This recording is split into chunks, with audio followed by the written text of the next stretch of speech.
Hi viewers, have a nice day. இன்றைக்கி வந்து ஒரு நீதி கதை பார்க்கலாம். இது வந்து தவளையின் வெற்றி. ஒரு குரு வந்து சிஷ்யருக்கு எப்போவுமே கேள்வி கேட்டுட்டு பதில் அவங்கக்கிட்டே கேட்பாங்க. அந்த அந்த அந்த கேள்வி கேட்டும்போது ஒரு கதை சொல்கிறேன், அதுலேருந்து ஒரு கேள்வி கேட்குறேன் அப்படின்னு சொல்லிட்டு சொல்லுவாங்க.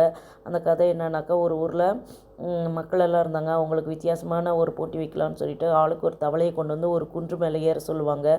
அது வந்துட்டு அங்கே இருக்கவங்கலாம் இதெல்லாம் எப்படிப்பா ஏற போகிறது அப்படின்னு பேசிக்கிட்டோன்னா, அதை கேட்ட தவளைகள் எல்லாம் இறங்கிடும். ஆனால் ஒரு தவளை மட்டும் காது கேட்காம அது பாட்டுக்கு போயிட்டே இருக்கும்.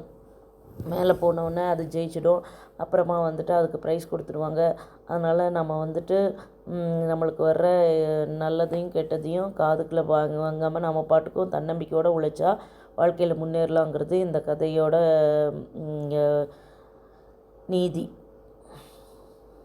Thank you viewers. தவளையின் வெற்றி ஜெயிச்சிடுச்சு.